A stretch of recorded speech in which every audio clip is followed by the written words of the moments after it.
Voilà, donc l'influence de l'entraîneur sur le mental de l'athlète. Pourquoi cette thématique? Tout simplement parce que c'est une thématique qui revient de manière assez récurrente. Le questionnement sur la préparation mentale, c'est quelque chose d'assez récurrent chez l'entraîneur. Et puis donc dans le cycle de conférence, je voulais aborder au moins une fois cet aspect-là. Et puis je me suis posé la question de quelle thématique aborder. Et c'est une thématique qui me semblait un bon point d'entrée, puisque en tant qu'entraîneur, on sait qu'on a un impact. On n'a pas forcément toutes les clés pour pouvoir avoir le bon impact.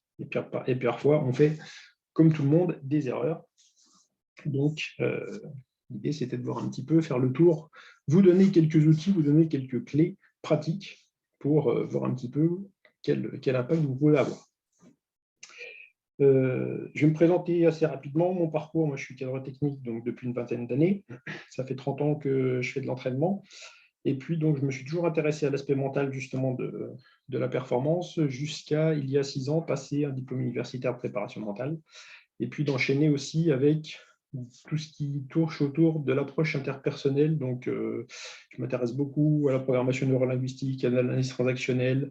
Je me suis formé en hypnose également, qui donne beaucoup de clés de compréhension sur soi et sur la façon dont on fonctionne avec les autres. Et donc, ce que je vais faire ce soir, c'est vraiment vous livrer à la fois mon expérience et mon point de vue d'entraîneur et aussi de préparateur mental. Et puis donc, j'ai un certain nombre de principes, et mon premier principe, je vous dis, c'est que tout le monde fait des choses bien et tout le monde fait des erreurs. Donc, à un moment, il faut savoir accepter qu'on ne sait pas tout, mais l'idée, c'est évidemment de toujours chercher à progresser. Et si vous êtes évidemment là ce soir, c'est que vous êtes en questionnement permanent et en train d'essayer de progresser. Donc, comment agir, comment aider? Ça, c'est un petit peu le sous-titre que j'ai souhaité. Alors, la première chose qui va influencer fortement l'athlète au sens large, pas que sur son mental, c'est l'attitude que vous avez. Et donc, l'attitude, comment on peut définir l'attitude? Alors, je vais reprendre une citation de Lou Holtz. Alors, Lou Holtz, c'est un entraîneur, un ancien entraîneur de football américain universitaire qui fait référence dans son pays, puisqu'il a mené beaucoup d'équipes différentes universitaires à des titres de champion universitaire de football américain, alors qu'il n'avait pas forcément des équipes qui étaient favorites. Et donc, il a écrit un livre, ce livre s'appelle Winning Every Day, et il donne un petit peu tout ce qu'il a pu développer en termes d'expérience. Et la première chose dont il parle, justement, c'est la puissance de l'attitude. Et il dit que en fait, le talent de quelqu'un va déterminer ce qu'il peut faire, sa motivation va déterminer ce qu'il est prêt à faire, et l'attitude qu'il va avoir va déterminer à quel point on le fera bien. Donc, en fait, l'attitude, pour lui, c'est un élément clé dans l'aspect sportif, et donc, c'est un élément clé aussi bien pour l'athlète que pour le coach. Et du coup, ça veut dire quoi? Ça veut dire qu'en fait, l'attitude que vous allez choisir envers la vie, alors ça c'est au sens large de la personne, en fonction de ce que la vie nous envoie, l'attitude qu'on va avoir en fonction de ce que la vie nous envoie va déterminer si on va réaliser ou non nos aspirations. Et du coup, ça veut dire qu'en tant qu'entraîneur, votre attitude a déjà un impact important sur l'athlète. Si vous êtes un entraîneur qui arrive un peu quand il a envie, qui vient quand il a envie à l'entraînement, à un moment donné, on ne peut pas reprocher à l'athlète de faire pareil. Donc, notre attitude de base, c'est déjà de savoir, d'avoir une attitude correcte vis-à-vis de l'athlète, qui est de dire, nous, on a un engagement, donc on peut aussi, évidemment, avoir une exigence vis-à-vis de l'athlète. Par contre, que l'impact qu'on a soit positif ou négatif dépend des choix qu'on va faire, bien évidemment.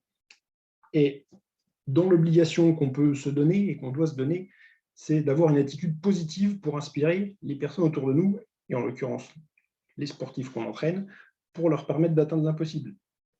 Alors ça, c'est toujours quelque chose qu'on pense faire, mais c'est quelque chose qu'on ne fait pas de manière forcément innée et qu'on ne fait pas forcément toujours. C'est-à-dire qu'il y a des fois, on va avoir un certain nombre de comportements, un certain nombre d'attitudes, de remarques, de choses qu'on va pouvoir dire à l'athlète qui, à un moment donné, ne vont pas être dans le positif.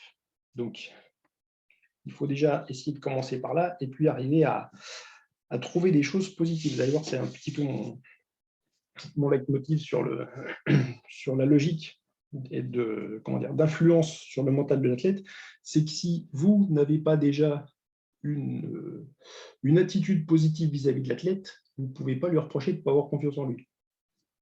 On va en parler un petit peu plus tard. Alors, mon attitude d'entraîneur, pour moi, j'identifie un petit peu en fait 3 attitudes possibles au sens un petit peu plus large que juste l'attitude telle qu'elle est définie par Wells. Moi, j'ai trois types en fait d'attitudes que j'identifie chez les entraîneurs, ce qu'on appelle l'attitude vieille école. Donc l'attitude vieille école, c'est quoi? C'est le principe de l'entraîneur qui est en position haute, et puis qui à un moment donné va donner son savoir à l'athlète, lui expliquer ce qu'il faut faire, être le guide, et puis où l'athlète, lui, va se laisser complètement guider. Donc, attitude vieille école, pourquoi? Parce que voilà, c'est une attitude qui avait encore il y a quelques années.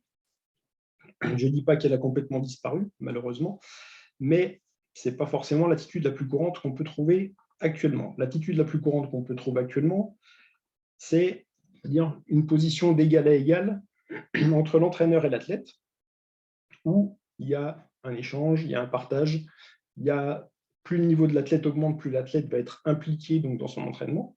Et ça, c'est déjà une bonne chose, une bonne attitude, pouvoir échanger. Et puis, le troisième type d'attitude que je dirais que j'essaye d'avoir de plus en plus, c'est l'attitude coach, c'est l'inverse de la vieille école, c'est qu'à un moment donné, je vais me mettre dans ce qu'on appelle une position basse. C'est-à-dire que je vais faire en sorte de donner à l'athlète un grand nombre de... Alors, évidemment, il y a forcément des moments où on va donner des consignes, où on va discuter avec l'athlète, mais l'attitude coach, en fait, l'idée, c'est de faire émerger chez l'athlète ses propres solutions. Ce n'est pas juste lui donner une recette, lui donner un retour sur ce qu'il fait, c'est à un moment donné aussi aller le questionner et de plus en plus mettre l'athlète face à ce qu'il fait et puis qu'il puisse analyser de plus en plus ce qu'il fait. Alors, je sais qu'il y a plein de gens qui essayent de fonctionner comme ça, mais vous allez voir que adopter une attitude coach, ça va beaucoup plus loin. Parce qu'en fait, quand je me mets en attitude coach, ça va me permettre plusieurs choses. Ça va me permettre, d'évacuer le jugement. Je vais détailler chacun des points. Ça va me permettre d'améliorer la communication que j'ai avec mon athlète. Ça va me permettre de le questionner pour le faire progresser, de l'aider à trouver ses propres solutions et à mieux exprimer ses sentiments et ses émotions. Et ça, c'est un point sur lequel on a encore beaucoup de travail à faire, parce que souvent, on ne sait pas comment faire. Donc, on a plutôt tendance à essayer de mettre un petit peu les émotions sous le tapis. Donc, ça, vous verrez que c'est un point important et essentiel dans l'apport que je peux avoir vis-à-vis de mon athlète. Si j'arrive à lui faire exprimer ses sentiments et ses émotions, je vais vraiment l'aider énormément dans la gestion de son stress. Et le dernier point, ça va vous permettre à vous de vous enrichir de l'expérience de l'athlète. Alors, évacuer le jugement. Évacuer le jugement, ça permet quoi? Ça permet d'avoir une analyse qui soit un petit peu plus juste. Et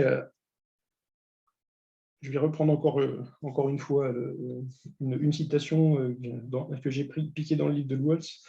Quand vous êtes chargé de critique, n'appuyez pas sur la détente. Ça veut dire quoi? Ça veut dire en fait, quand vous êtes face à une performance de l'athlète qui ne vous satisfait pas ou qui ne satisfait pas, il ne faut jamais être trop critique face à une performance. Pourquoi? Parce qu'il faut d'abord essayer de trouver pourquoi il y a eu cette performance-là. Et puis en fait, l'idée c'est d'aller creuser parce que vous pourriez découvrir des facteurs émotionnels justement ou physiques qui nuisent à la performance et dont vous n'êtes pas, que vous ne savez pas. Il y a plein d'athlètes qui ne vont pas spontanément vous dire que émotionnellement, ils ne vont pas bien, qu'ils ont peur face à la compétition. Voilà, donc, il y a plein de choses qui vont bloquer l'athlète, qui vont l'empêcher de s'exprimer. Et si on n'est pas suffisamment formé, suffisamment sensibilisé à ce genre de problématiques, eh ben, on va vite se confronter à un problème et à des difficultés qui font qu'on ne trouvera pas forcément la solution. Donc, on va essayer de vous amener encore un petit peu, effectivement, encore une fois, des indices et puis des solutions pour vous aider dans ce moment-là. Et puis, évacuer le jugement, c'est aussi à un moment donné sortir de ses propres schémas et sortir de ses propres représentations pour à un moment donné essayer de comprendre quelles sont les représentations et quels sont les schémas de l'athlète. J'insiste, je reviendrai là-dessus pour que ça soit un petit peu plus clair. Donc, adopter l'attitude coach, ça va aussi permettre d'améliorer la communication, puisque face à toute situation, nous avons notre propre analyse. Ça rejoint ce que je viens de dire. C'est-à-dire qu'en fait, quand je vois une situation, j'analyse de mon point de vue, et à un moment donné, le point de vue d'une autre personne va faire que la situation sera vue avec des filtres différents. On a tous nos filtres, nos représentations mentales de la réalité qui nous viennent de notre éducation, de notre expérience, des choses qu'on a vécues. Voilà. Donc en fait, quand je suis face à une situation, je vais des fois pas comprendre pourquoi l'athlète il n'est pas capable d'exprimer son niveau de performance en compétition, parce que peut-être que moi, j'ai aussi fait de la compétition dans cette discipline-là, et c'est encore plus un biais justement de compréhension, c'est que si moi, je connais bien la discipline, je ne vais pas forcément arriver à me mettre à la place de l'athlète et comprendre pourquoi il n'y arrive pas. Alors que si je me mets justement en attitude coach, je vais pouvoir sortir un petit peu de mes filtres et puis essayer de comprendre la situation à travers les filtres de l'athlète et pas à travers mes propres filtres à moi.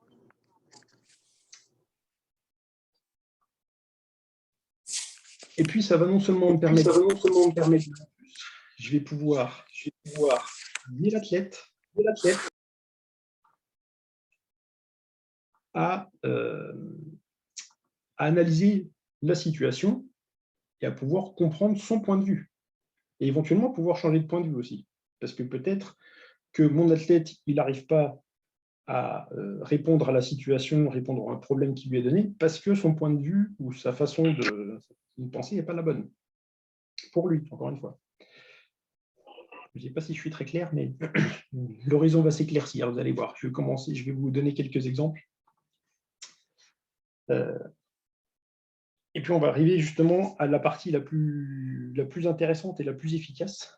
Questionner pour faire progresser. Pourquoi il est indispensable de questionner l'athlète? Parce qu'en fait, quand je vais questionner mon athlète, je vais lui permettre de redéfinir ses objectifs et ses intentions. Alors, j'ai un exemple très simple. Quand je suis avec un athlète à l'entraînement, de plus en plus, je me mets justement dans cette phase de questionnement.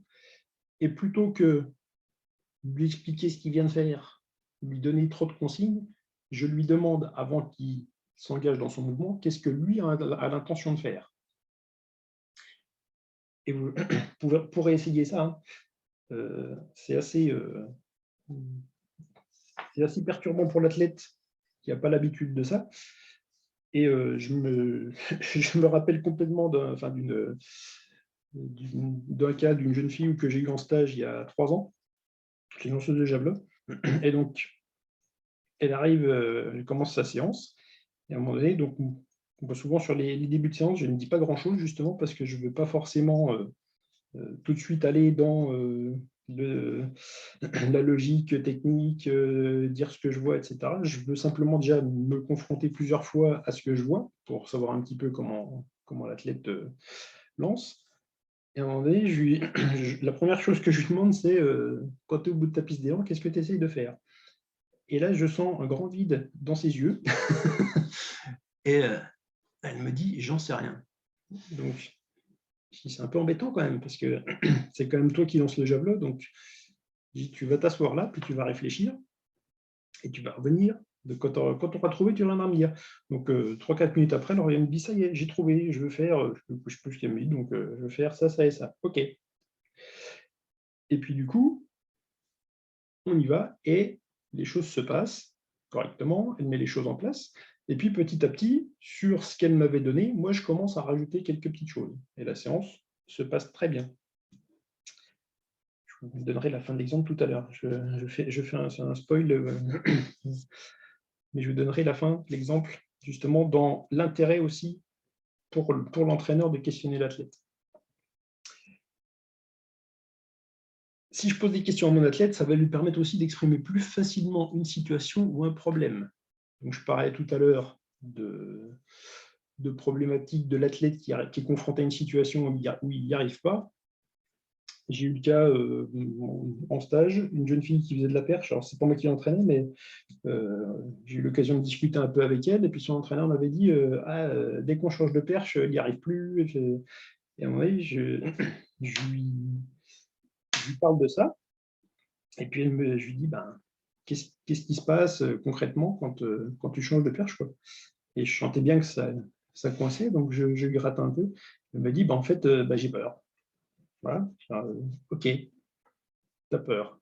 Donc, on a travaillé un petit peu sur exprimer justement le côté j'ai peur, être capable de le dire déjà, ça compte.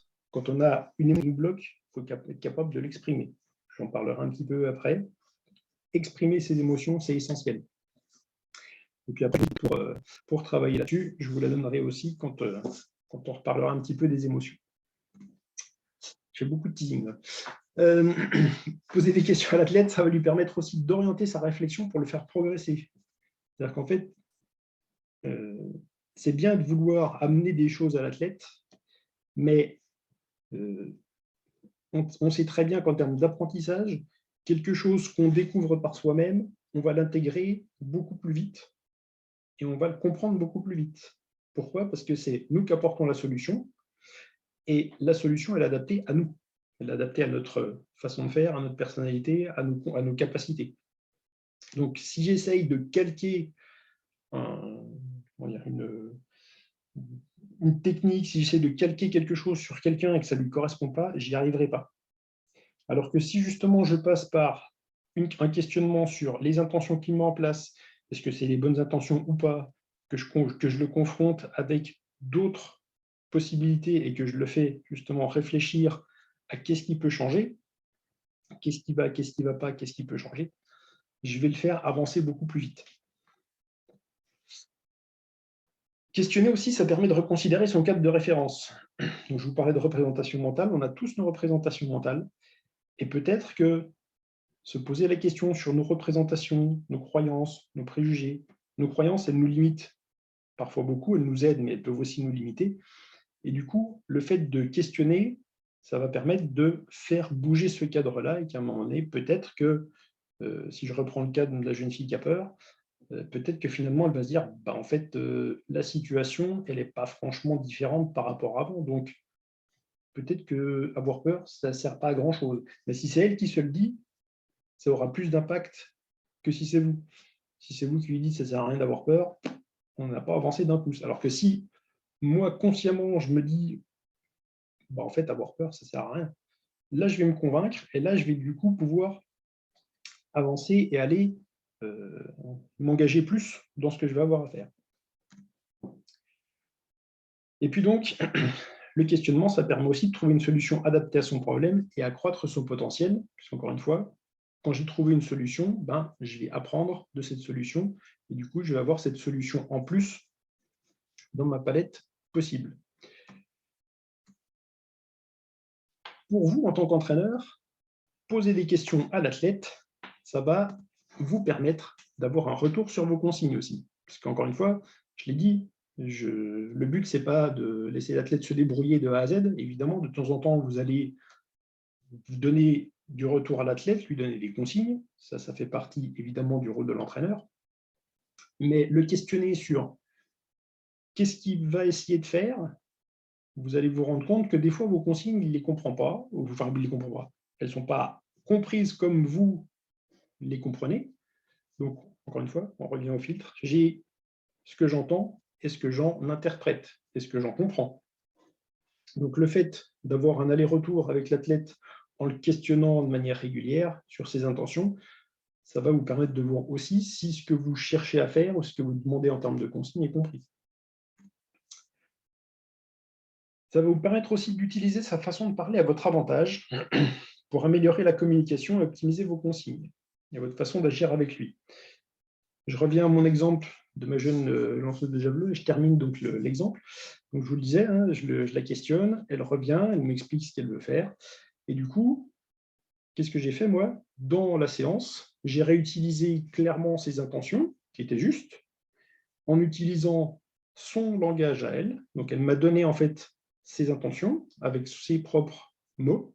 J'ai réutilisé ces mots et derrière, j'ai juste ajouté une chose en plus que moi, je voulais voir en plus. Et du coup, elle a fait une super séance. Et le lendemain, le plus drôle de l'affaire, en fait, c'est que le lendemain, ce qui m'a fait beaucoup rire, je vois son père au stade, puisque le lieu du stage, son père était pas loin, et il vient me voir, il me dit ouais, ma fille, elle m'a dit, elle a vachement apprécié la séance que tu as fait hier avec elle, elle a compris tout ce que tu lui racontais. Et là, je rigole et je lui explique pourquoi, en fait. Je lui dis, mais c'est logique qu'elle m'ait compris, parce que je n'ai juste fait qu'utiliser ce qu'elle m'avait donné, en fait. J'ai utilisé 90% de mon message, c'était elle qui me l'avait donné. Donc forcément, elle me comprenait. Puisque à partir du moment où vous utilisez les mots de quelqu'un, forcément, c'est ses mots à lui, donc elle vous comprend. Donc voilà, c'était assez. Mais du coup, quand vous avez ce genre de retour, ben, ça vous conforte encore plus sur le fait que ce que vous faites, ça a du sens, puisque quand vous utilisez les mots de la personne, elle vous écoute en plus. Donc, quand vous allez utiliser ces mots en premier, derrière, la consigne que vous allez amener, elle va être captée beaucoup plus par le cerveau. Vous allez ouvrir justement le cerveau quand vous lui parlez avec ces mots, avec les mots qu'il comprend et les mots qu'il vous a donnés, il va être à votre écoute complète. Donc, là, vous allez améliorer la communication grandement avec l'athlète. Ça va vous permettre de comprendre aussi son cadre de référence et au-delà du cadre de référence, ça va vous permettre aussi de comprendre le mode de fonctionnement de l'athlète. J'ai eu un cas très récent où j'ai un collègue avec qui je travaille et il me demande d'accompagner une de ses athlètes, une de ses sportives, et donc qui fait du cyclisme. Et puis, la demande porte sur je trouve que en course, comme à l'entraînement, elle est jamais à fond. OK. Il dit, elle arrive à la fin de la course, j'ai l'impression qu'elle est prête à recommencer. Donc, il posait des questions sur son engagement.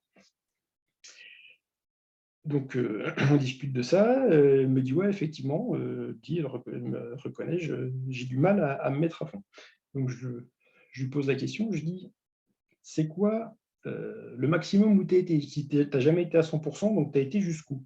Et là, elle me dit 93%. OK, 93%. Je dis, qu'est-ce qui fait que ce jour-là, cette course-là, tu étais à 93%? Et donc là, elle me dit, il y avait plus de monde dans la course, il y avait, je ne sais plus, quel autre truc. Elle me dit, et surtout, le troisième point, c'est qu'il y avait l'entraîneur national qui me gueulait dessus. C'est ces mots, elle. Et je dis, OK, il gueulait dessus. Il me dit, ouais, mais il me gueulait dessus, mais c'était positif, il m'encourageait et tout, ça me donnait beaucoup de force pour avancer. Et du coup, je lui dis donc, si je comprends bien, tu as besoin, toi, pour augmenter ton niveau d'implication, qu'on te gueule dessus. Elle me dit oui, tant que ça reste évidemment, tant que ça reste quelque chose d'encourageant. Voilà, si on commence à lui dire qu'elle est nulle, ça ne va pas beaucoup l'aider. Et puis, donc, cadre de référence, j'ai besoin pour me pousser qu'on me gueule dessus, j'en parle à son entraîneur, et son entraîneur, donc mon collègue, est plutôt quelqu'un à l'opposé de ça, c'est-à-dire que c'est plutôt quelqu'un d'assez calme, qui n'est pas franchement, je pense, du genre à hurler au bord des circuits. Et à un moment donné, je lui ai renvoyé ça. C'est-à-dire que je dis, regarde, cette athlète-là, elle attend de toi que si tu veux qu'à un moment donné, elle se donne plus dans les courses, un de ces besoins, c'est que toi, tu te fasses violence, parce que c'est aussi à l'entraîneur de s'adapter, que tu te fasses violence pour arriver à l'encourager plus et à crier plus fort. Voilà. Donc, amélioration de la connaissance et de la compréhension de l'athlète et de son cadre de référence et de ses besoins. Et à l'inverse, il y a peut-être des athlètes à qui il ne faut surtout pas crier dessus. Donc, c'est pour ça que c'est important de questionner et de savoir quel est le besoin de l'athlète. Ça va vous permettre aussi de trouver une solution adaptée à son problème. Donc ça, c'est même bénéfice que pour l'athlète, mais ça va vous permettre aussi à vous d'accroître vos compétences. Parce qu'à partir du moment où l'athlète va trouver une solution, il va aussi vous renvoyer de la compétence à vous, puisqu'il va peut-être vous apporter une nouvelle solution que vous n'aviez pas encore en réserve. Donc ça, c'est tout bénef. C'est-à-dire que l'athlète, il va aussi vous apporter son expérience. Et puis, faut aussi bien être clair, c'est que des fois, on entraîne des athlètes. Moi, ça m'est arrivé plus d'une fois. Hein. Je n'ai jamais fait de haut niveau. J'ai eu des athlètes qui ont fait de très bonnes performances. Donc, je ne sais pas forcément ce que c'est que faire les performances qu'ils faisaient dans leur discipline. Donc, moi, j'avais besoin aussi de me nourrir de ça. Donc, de manière récurrente, je leur disais, c'est à toi de m'expliquer ce que ça fait que de sauter 2,15 m en hauteur ou 2,20 m en hauteur, parce que moi, j'en sais rien. Je ne suis pas capable de sauter aussi haut. Donc, mettre en jeu cette logique-là de questionner l'athlète de manière régulière, ça va développer aussi vos compétences.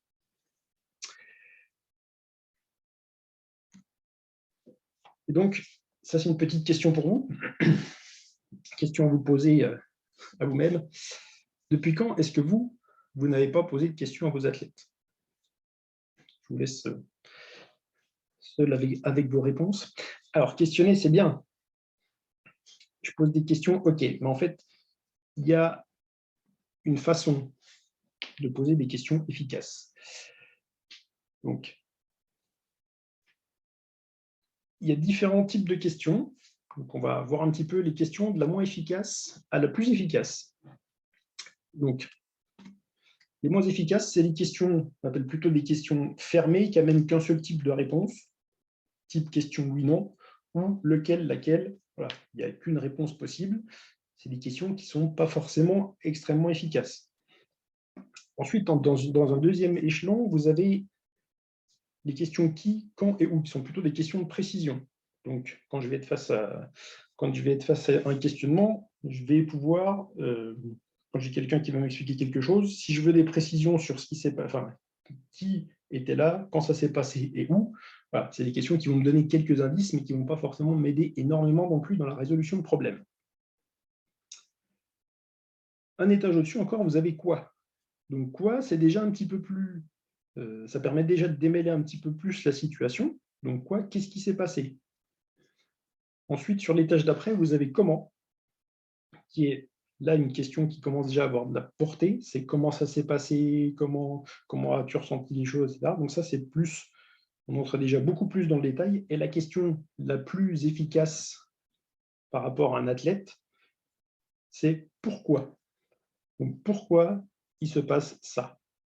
Vous avez identifié quelque chose, pourquoi il se passe? Si je reprends le cas de ma jeune fille qui a peur, ok, tu as peur? Oui. Bon, ça ne m'aide pas beaucoup. Quand est-ce que tu as peur? J'ai peur quand je change de perche et qu'à un moment donné, la barre, elle arrive au niveau de mon record. OK. Qu'est-ce qui se passe? Il va se passer que peut-être qu'il peut se passer des choses au niveau corporel. Peut-être que je me sens, je me crispe, j'ose plus y aller. Voilà. Comment ça se passe? OK. Donc là, elle peut exprimer un certain nombre de choses. OK. Et pourquoi j'ai peur? Alors, après, on va dire, on va aller au-delà de l'explication rationnelle. On peut aller au-delà de l'explication rationnelle. Pourquoi j'ai peur? Donc, ça, c'est une question qui va peut-être demander un petit peu plus de temps à se mettre en place. Et puis, vous avez une question qui n'en est pas une, mais qui n'est pas dans la pyramide, qui est une question qui permet de faire douter l'athlète en fait de ses certitudes, enfin de faire douter quelqu'un. Je parle dans le cadre de l'entraînement, mais c'est une chose qui marche aussi. À un moment donné, c'est de dire à l'athlète, dans ce cas-là, l'ultime recours, un des ultimes recours, c'est de dire, OK, et si tu n'avais pas peur, ça se passerait comment? Parce que là, on va l'interroger sur, on va le faire douter justement de sa capacité, enfin, on va le faire douter de sa peur. Et du coup, souvent, c'est associé à je ne peux pas faire autrement ou je ne suis pas capable de faire autre chose. Et du coup, si on se met en position, si on dit à l'athlète, OK, mais si tu y arrivais, il se passerait quoi? Ah, en fait, là, ça va obliger à un moment donné la personne à se dire, OK, en fait, si j'y arrive, il va se passer ça. Et le simple fait de lui dire, si je me mets en position d'y arriver, ça veut dire que je peux y arriver. Donc le cerveau, lui aussi, il va à un moment donné se dire, ben, si j'arrive à trouver une façon de faire qui me permet d'y arriver, c'est que je peux y arriver. Donc vous allez aussi, en posant cette question-là, vous allez, ce que je disais tout à l'heure, fissurer une croyance. C'est on va sortir de la croyance, ben, je ne peux pas y arriver. Si, je peux y arriver. Si tu peux y arriver. La question ici, elle est extrêmement, c'est une question qui est extrêmement forte. Dire, je ne peux pas faire autrement. Ok, ben, si tu pouvais faire autrement, tu ferais comment? Ah. Donc, voilà, dans les logiques de doute, essayez de faire justement douter face au doute. C'est pourquoi je doute, en fait, ça ne sert à rien. Mais encore une fois, si vous dites à l'athlète qui vous dit j'ai peur, mais non, tu n'as pas peur, voilà, ça va s'arrêter là, puis l'athlète, il aura peur. Alors que si vous commencez à le questionner sur pourquoi tu as peur, comment ça s'exprime aussi, ça c'est important, parce que souvent les athlètes vont vous dire je ressens une boule au ventre, je ressens. Ou alors il y a aussi une chose importante, c'est la peur, elle se situe où dans mon corps? Parce que souvent, la peur, elle s'exprime quelque part. Ok, je la sens là, je la sens dans la poitrine, je la sens dans le ventre, etc. Et derrière, vous avez l'option, c'est si tu pouvais sentir autre chose à la place, qu'est-ce que tu ferais? Et là, vous allez, vous allez impliquer, enfin, vous allez amener chez l'athlète justement une autre sensation. Il va vous dire, je préférerais me sentir, serein, je préférerais me sentir bien, etc. Et là, vous allez pouvoir l'amener sur ce terrain en disant, OK, et si tu te sens bien, qu'est-ce qui se passe? Et là, vous allez faire cheminer l'athlète et vous allez lier, parce que c'est extrêmement important, les deux sont liés, c'est-à-dire que ma tête est liée à mon corps. Quand on parle de problématiques psychosomatiques, somatique, il est là, le psycho, il est là-haut, mais les deux sont liés. Et quand j'arrive à faire le lien entre le corps et l'esprit, je peux amener des choses à mon athlète, je peux lui amener des solutions rapidement. Donc, travaillez beaucoup autour de la question, faites exprimer, c'est le point d'après, faire exprimer les émotions. Vous voyez, je vous ai donné l'exemple de la peur. Je fais exprimer ma peur. Ok, ma peur, elle est où? Comment elle se matérialise? Qu'est-ce que je peux faire autrement? Voilà.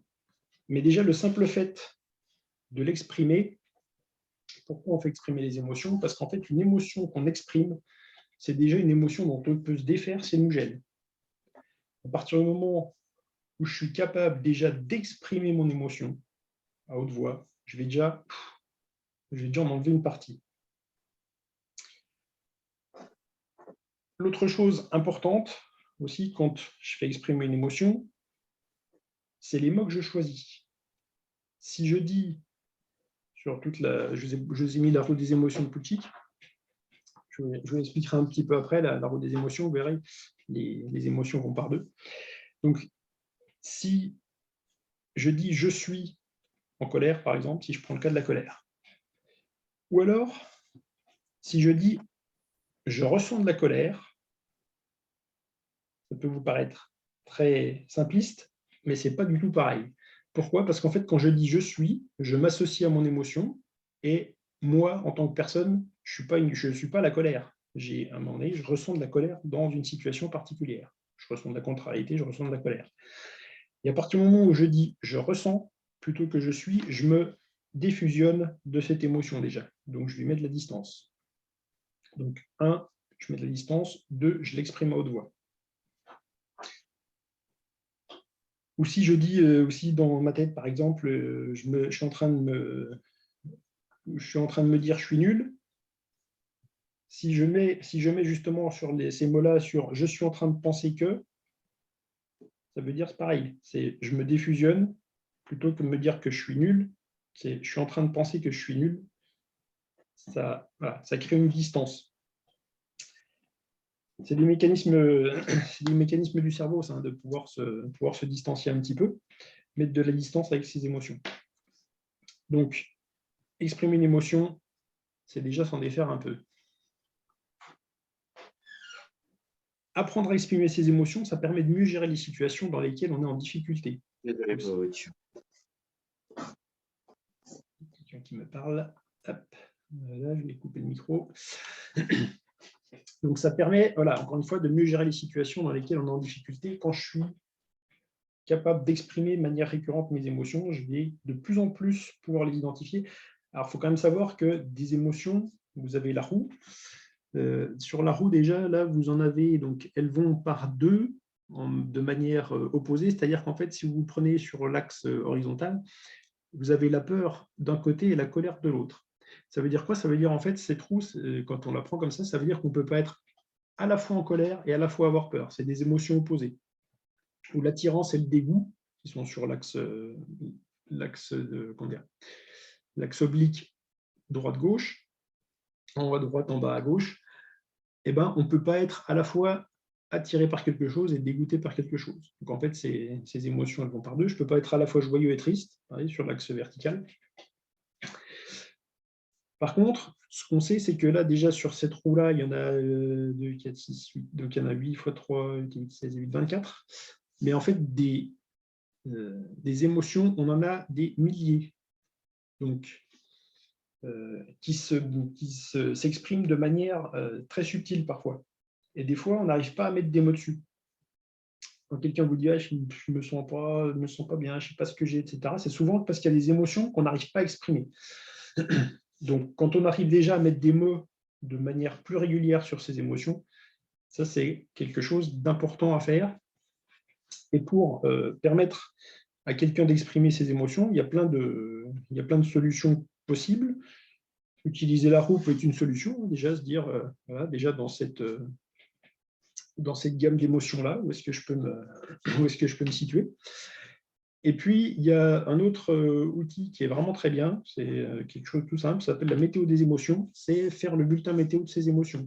Et à mon avis, se dire, comme vous regardez la météo le soir pour le temps qu'il fera le lendemain, et vous pouvez très bien vous dire, à l'heure actuelle, qu'est-ce qui se passe au niveau de ma météo intérieure? Est-ce qu'il y a un grand soleil parce que je me sens bien? Souvent, le soleil est associé évidemment au fait de se sentir bien.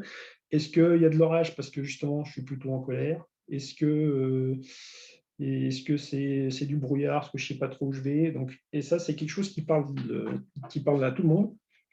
Et c'est un exercice qui est très simple à faire. Donc voilà, pour commencer à apprendre à exprimer ses émotions de manière imagée.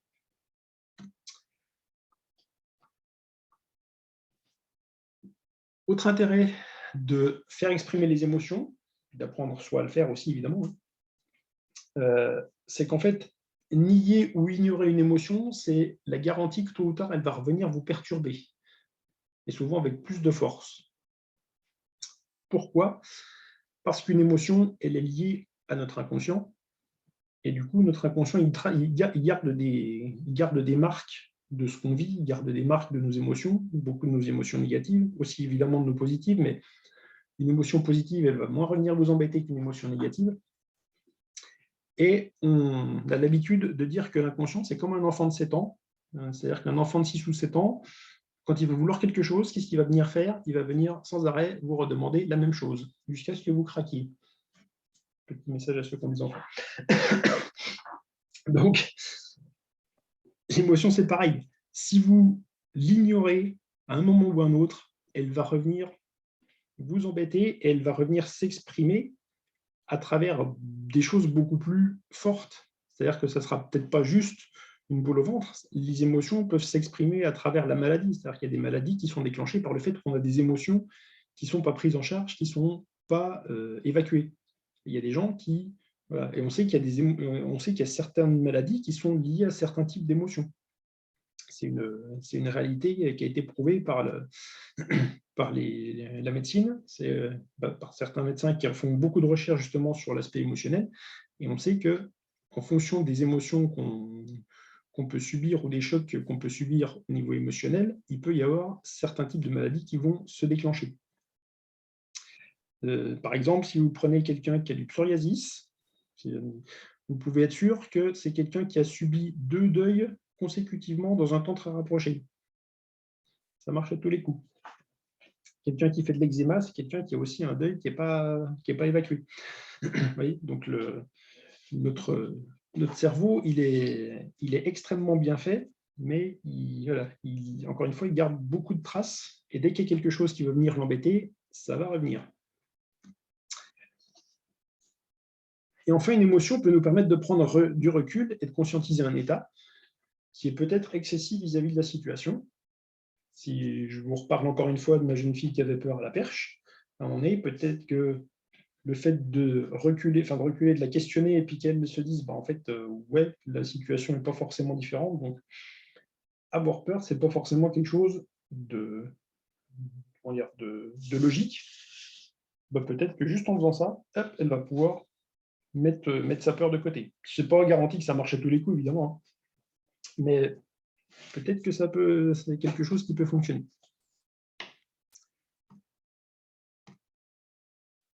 Alors, je reviens encore une fois à mon livre de référence actuel. J'en ai plein des livres de référence, j'en ai lu énormément, mais celui-là m'intéresse en ce moment. Toujours en lien avec les émotions, c'est une phrase, donc une petite phrase qui a été dite à Walsh, donc le fameux entraîneur dont je parlais tout à l'heure, par Johnny Dore. Johnny Dore, c'est un commentateur américain de golf, donc qui commande tous les tournois professionnels, etc., donc qui est lui-même un golfeur d'assez bon niveau. Et puis, donc, dans son bouquin, Walsh explique qu'un jour, il va jouer avec Johnny Dore sur un parcours de golf. Et puis, Walsh tape un coup, et qui est à 2 doigts de rentrer directement, donc il a 2 doigts de taper un trou en un, et puis du coup il se déconcentre, il commence à faire n'importe quoi, et il passe un bon moment à s'énerver sur sa balle, à faire n'importe quoi, et à devenir complètement dingue. Et à un moment donné, Johnny Dore lui dit, écoute, j'ai joué avec quasiment tous les meilleurs sportifs, tous les meilleurs golfeurs professionnels, et il lui dit, en fait, toi, tu n'es pas assez bon pour te mettre en colère.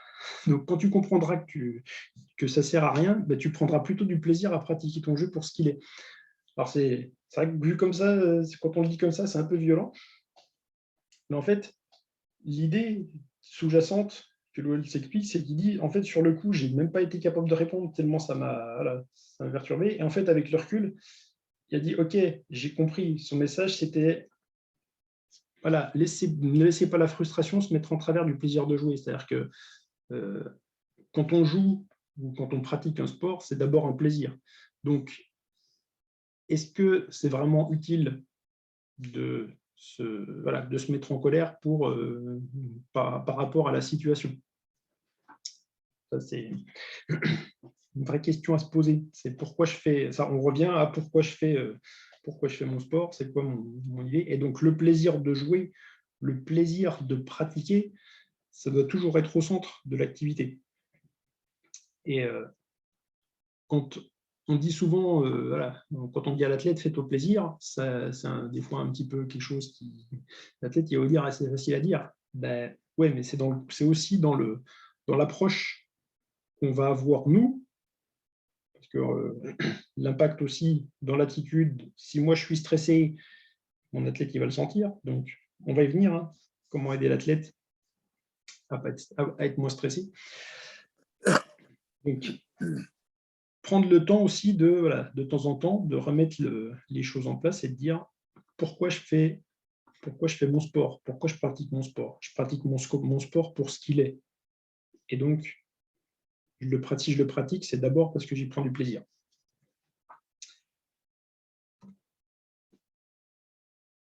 Toujours sur les émotions, je voulais aussi faire un petit point sur l'aspect contamination. Alors, c'est un mot qui est malheureusement un peu trop à la mode en ce moment. Alors, ne vous laissez pas contaminer, soyez contaminant. Je ne parle pas du Covid, hein. Je parle justement des émotions. Donc, petite question, est-ce que vous avez déjà entendu parler de contagion émotionnelle? Peut-être que vous en avez déjà entendu parler. En fait, la contagion émotionnelle, c'est quoi? En fait, c'est quand deux personnes se rencontrent, elles sont chacune dans un état émotionnel particulier. Alors, si c'est des états émotionnels qui sont proches, ce n'est pas quelque chose qui va forcément se voir. Par contre, si quelqu'un de triste croise quelqu'un de joyeux, qui connaît, eh ben, si c'est votre cas, par exemple, ça vous est déjà arrivé, il se peut que si vous êtes triste, quand vous croisez quelqu'un de très joyeux, un de vos amis, par exemple, vous vous sentiez mieux une fois que vous avez fini de discuter avec lui et que vous repartez dans votre coin. Ça veut dire quoi? Ça veut dire qu'en fait, cette personne, elle vous a contaminé avec son émotion. Et la contagion émotionnelle, c'est quelque chose qui marche encore une fois au niveau du cerveau, hein. Mon cerveau interprète que la personne en face de moi, elle est joyeuse, du coup, ça va avoir un impact sur moi. Par contre, mauvaise nouvelle, c'est que si vous êtes toujours aussi triste, c'est probable que ce soit vous qui ayez contaminé votre interlocuteur avec votre tristesse. C'est-à-dire que la personne qui était joyeuse, il reparte avec un peu de votre tristesse. Donc, laissez-vous contaminer si vous êtes triste et que vous croisez quelqu'un de joyeux. Par contre, si vous voyez que votre athlète, en termes émotionnels, il n'est pas forcément bien, aidez-le à s'exprimer, comme on l'a vu. Et puis, voilà, essayez-vous d'aller sur un côté émotionnel positif. Si vous avez vu, je vais revenir un petit peu en arrière. Il n'y a pas beaucoup de, malheureusement, hein, vous avez vu sur la route des émotions, il y a beaucoup de choses qui ne sont pas très positives et il y en a beaucoup qui sont un peu négatives quand même. La tristesse, la peur, la colère, le dégoût, etc. C'est quand même des choses, il y a beaucoup d'émotions qui sont un petit peu négatives pour moins de positifs. Donc, quand vous avez un athlète qui ne se sent pas bien, soyez un petit peu plus positif avec lui. Enfin, essayez d'être positif et essayez d'être toujours positif. Ce sera une des choses aussi dont on va parler par la suite. Je ne suis pas en avance, mais ce n'est pas grave, je vais arriver à continuer.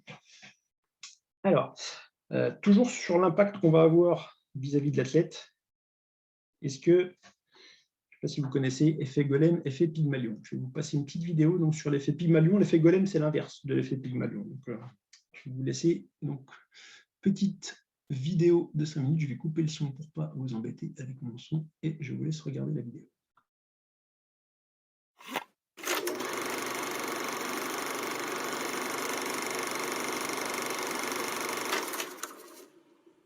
Quotidiennement, nous formulons des vœux.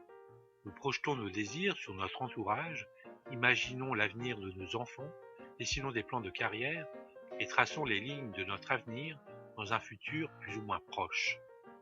Et si ces désirs, ces croyances, ces prédictions, ces projections dans l'avenir avaient un impact réel sur nos vies et le monde qui nous entoure?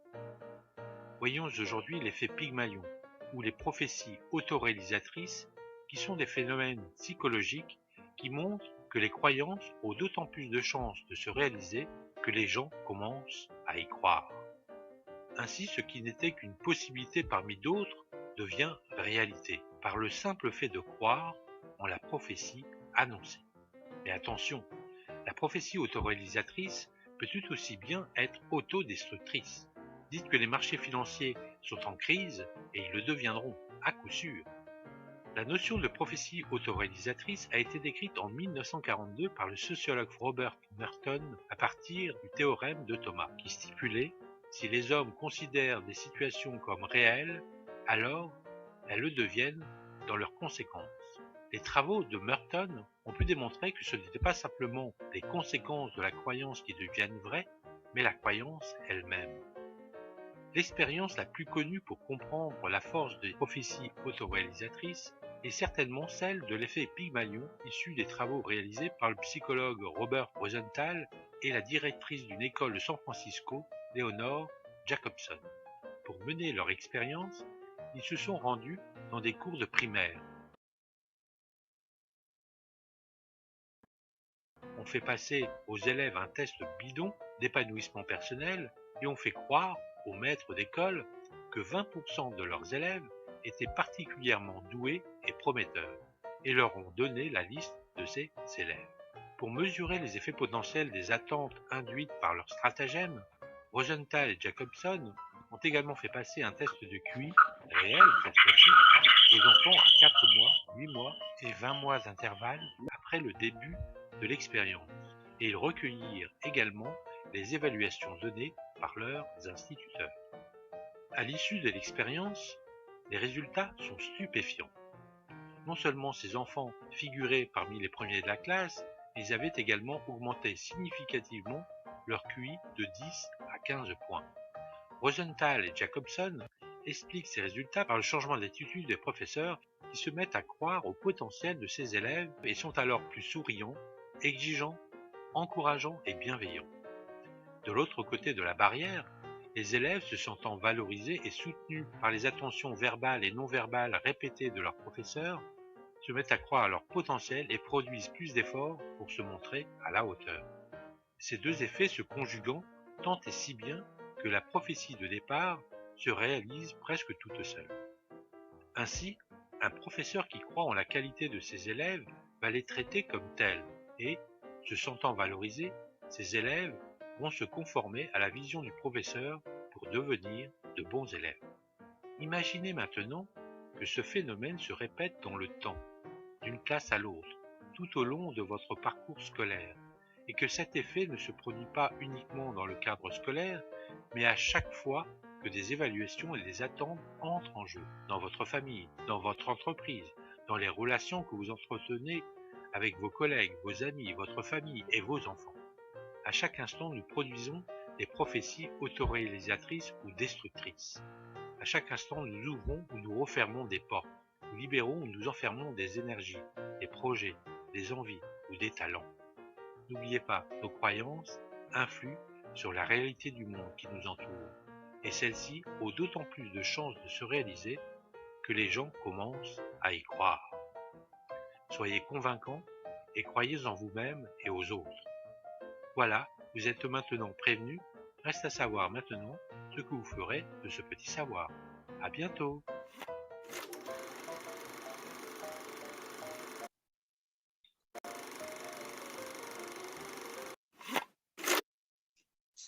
Voilà, donc l'effet Pygmalion, nos attentes en fait se projettent sur la personne. Donc en tant qu'entraîneur, vous avez aussi cet effet-là.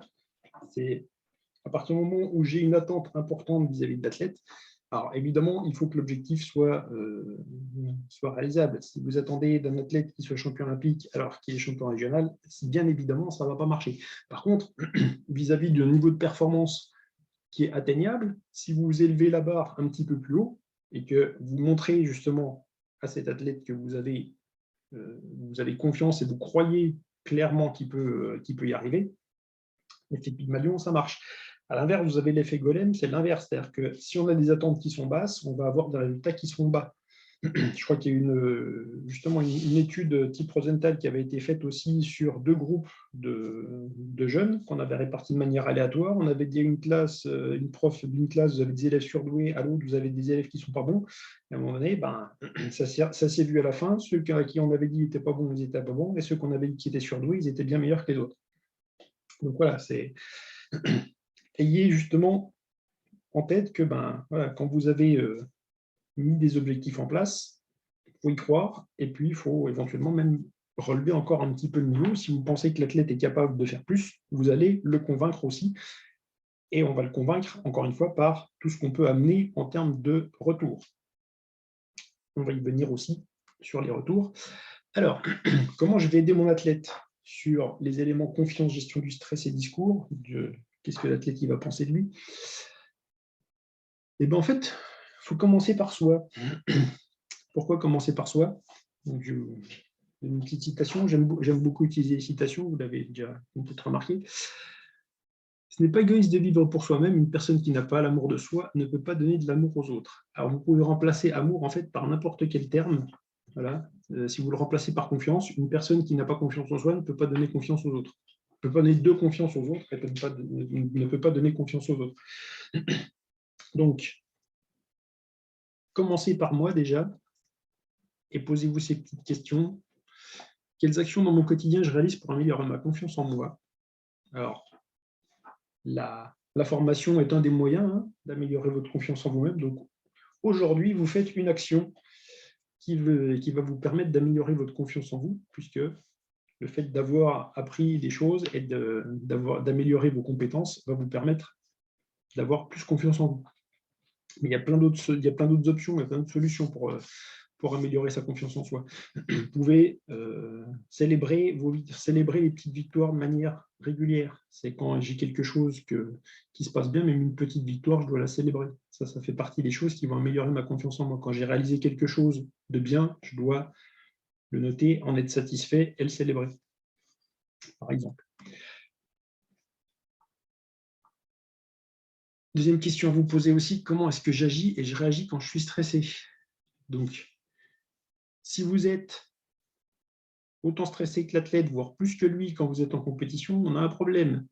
Moi, j'ai connu un athlète en particulier, je ne dirai pas qui, c'était lui qui calmait l'entraîneur quand même. Donc, en compétition, l'entraîneur était fou furieux dans les tribunes, sautait partout, était complètement stressé, et c'était l'athlète qui lui faisait signe, c'est bon, calme-toi, tranquille, tout va bien.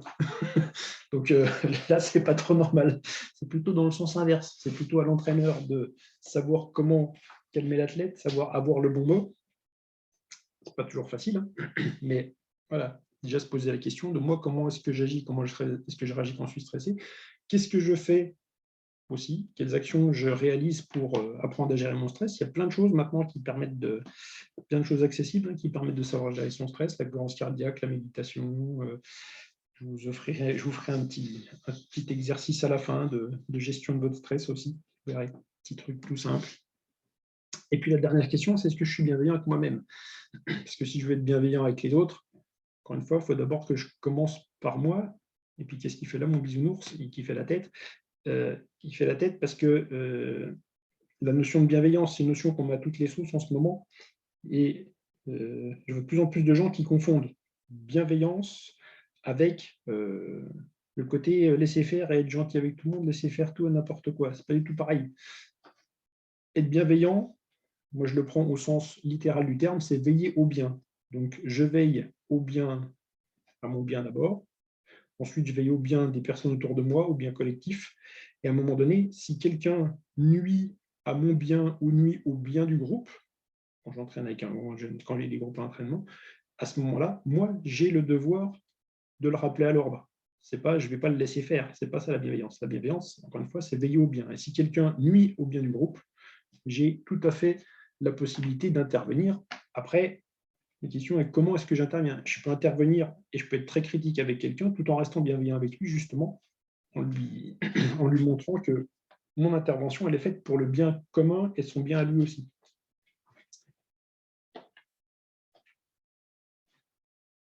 Trois éléments que je vous propose pour renforcer la confiance de l'athlète. Donc ça, c'est dans le quotidien. Quand vous faites une séance, un objectif, une consigne, un critère de réussite. Quand je vais faire des visites pédagogiques, souvent sur des validations d'examen, j'ai souvent des entraîneurs qui veulent à tout prix me montrer qu'ils savent faire plein de trucs. Alors ça part dans mon sentiment. Sauf qu'en fait, l'athlète, lui, il ne peut pas faire 50 000 trucs à la fois. Même si c'est une fille, d'accord, la blague, les filles peuvent faire plusieurs choses à la fois. Non, le cerveau humain ne peut pas avoir une attention sur deux choses en même temps. L'attention du cerveau humain, elle est sélective, qu'on soit un homme ou qu'on soit une femme. Si on arrivait vraiment à faire deux choses en même temps, on pourrait envoyer un SMS au volant sans multiplier par 10 le risque d'accident. Donc, ça veut dire qu'en fait, mon attention, quand je fais envoyer un SMS au volant, elle est soit sur le téléphone, soit sur la route. Je peux pas, donc on peut dire qu'on peut faire les deux en même temps, mais non. Mon attention, de toute façon, elle est sélective. Et quoi que je fasse.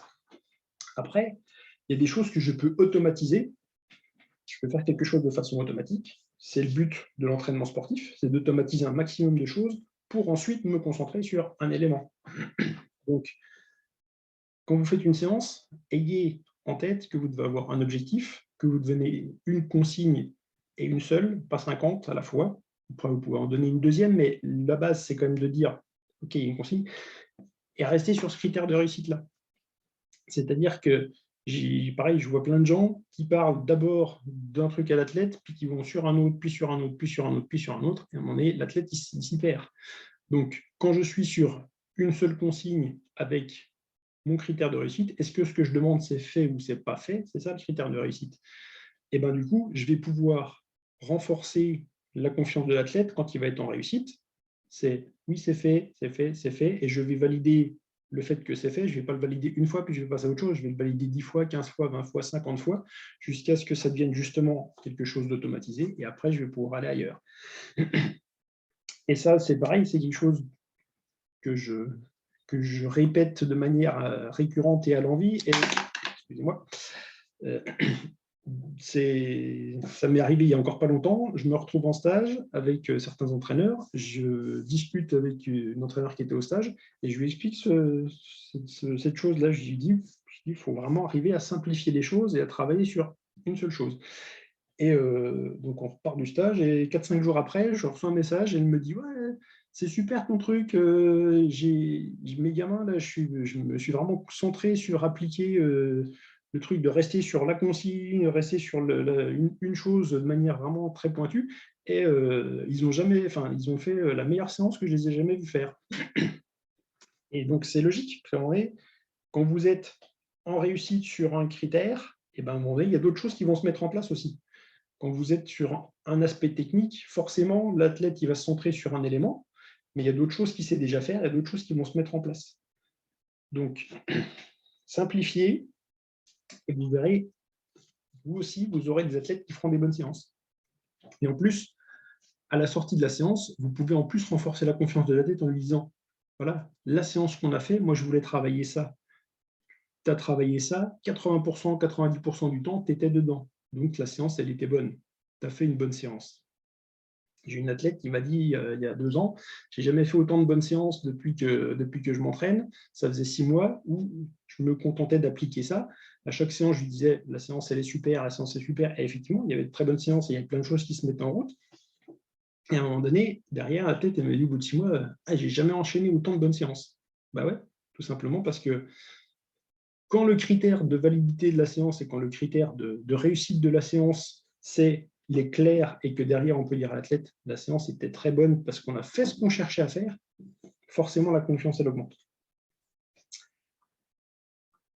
Deuxième chose, quand je veux renforcer la confiance de mon athlète, respecter la règle du 80-20, donc c'est la loi de Pareto, qui est une loi économique, mais qu'on peut appliquer aussi au sport et au cerveau. Quand vous donnez des retours à votre athlète, donnez-lui 80% de positif pour 20% de négatif. Ça, c'est une règle. Mon cerveau ne peut pas entendre quelque chose de négatif si je ne lui donne pas à côté quelque chose de positif dans le rapport 80-20.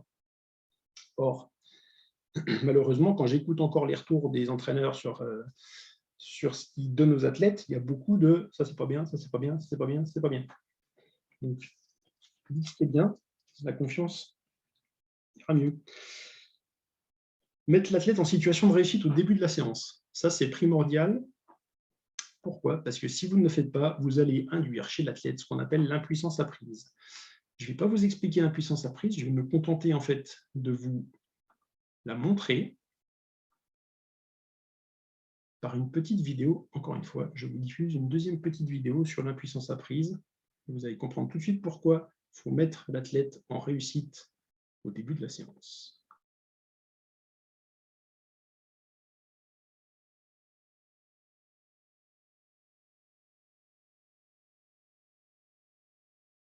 Biggest fear for an adolescent is written all the way throughout this text. The biggest fear of an adolescent, Jesse? Not fitting in. Is not fitting in.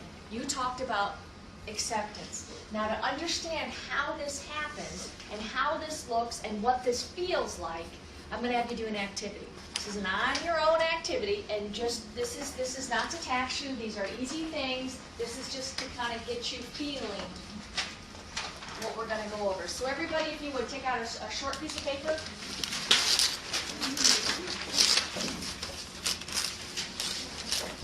I'm going to pass out these papers, and just keep them face down. And if you would, no one write on these, write on your own papers.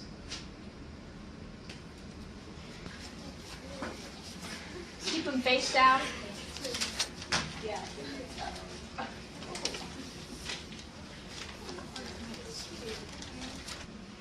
Everybody have one? If you would, just do them one at a time, and I will tell you when to do them. Everybody turn it over. Just do your own work. And this isn't meant to be hard. These are anagrams. Just do the first one only. Go ahead and solve it. An anagram is rearrange the letters to form a word. Just one. Just rearrange those letters to form a word. When you're done, I need to see your hand raised. Okay, keep going. We'll wait. Keep your hands up, please.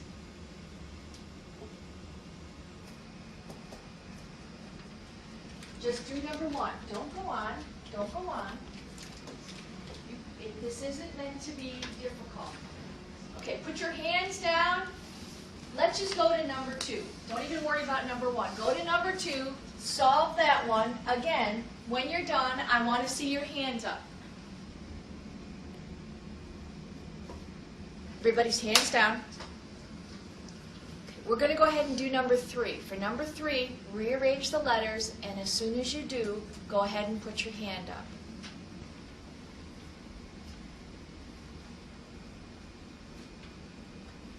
Here's what you need to know. You were both given two different lists. This side of the room was given these three words. And left side of the room, here you go. They were given bat. What would the word be? The second one, they were given lemon. Brian, the word? Melon. They were easy.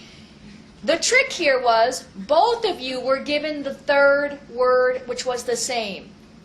The third word was cinerama, which was American. Your first two words on this side of my classroom were not solvable.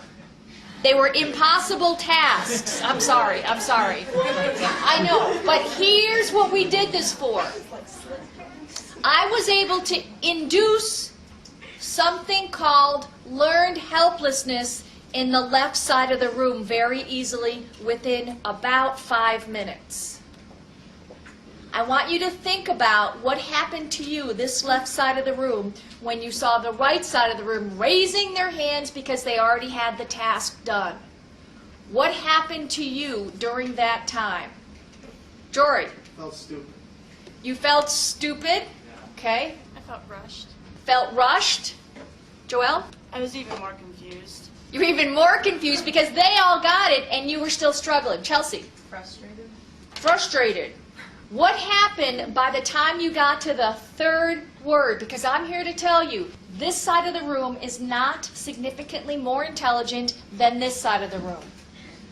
That was a random assignment. So what happened to show the differences? Why did you have more of a difficult time with the third word, which was the exact same word? Brian? My confidence was shot.